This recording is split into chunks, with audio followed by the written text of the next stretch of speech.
There's a very short list of things that I love in this world more than this football club.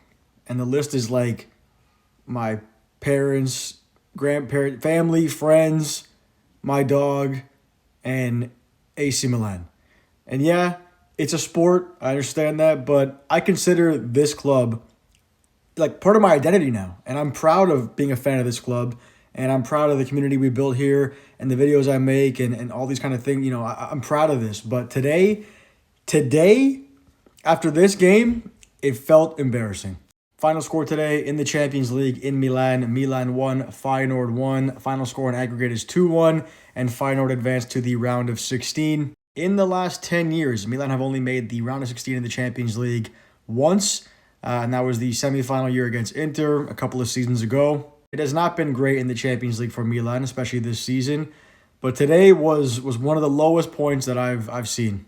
Now, what I want to say first and foremost, not going to waste time analyzing this game, is congrats to Feyenoord. Deserve to go through. This team has been decimated by injuries.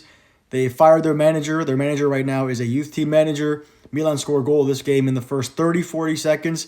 Everything was against them. They dug in, these group of kids, really, and they got it done. Deserved. Theo, bro. There's no question that in this game, the first half was all Milan. The second half, too, the way it started was all Milan until this guy got a second yellow and then a red card to be sent off. There's no doubt in my mind that Theo Hernández is one of the best left backs to play for this club, especially in recent memory. But I think when his time is said and done here, we're not going to look back at Theo and think, wow, what an intelligent footballer he was, right? The thing that made Theo so special, what does make him so special, is his athleticism, right? We're going to think of his coast-to-coast runs and his long shots, his pace, his power, those sort of things too.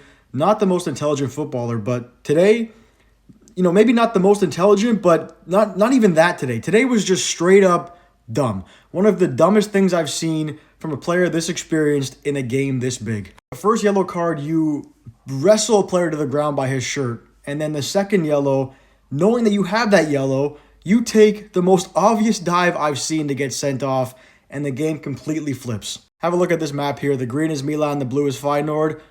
This is like attacking threats in the game. Green, red card, all of a sudden becomes blue. And again, credit to Feyenoord because that goal was absolute quality. This game also for me comes down to decisions made by Milan manager Conceição. Listen, he just got here and you can't plan for stupidity like Theo Hernández. But in my opinion, with all due respect to Feyenoord, there is still plenty on this team to get the job done, even with 10 men and with all the injuries that Feyenoord had. And we couldn't do it. And this guy's decisions today, taking off Christian Pulisic in the 60th minute when he's been one of your most reliable players all season long, playing with no striker for, 10, 15 minutes, taking off Santi Jimenez, but then moving João Felix up to play as a striker, basically, who's not a striker. Decisions today made absolutely no sense to me. And again, you can't plan for the red card against Zagreb. You can't plan for the red card against Feyenoord in this game, but I thought he could have made a lot better decisions in this game. If you want to be positive, the reality is that Milan right now have much more important priorities than making it further in the Champions League, which is making top four for next year to ensure we're even back in this competition next year.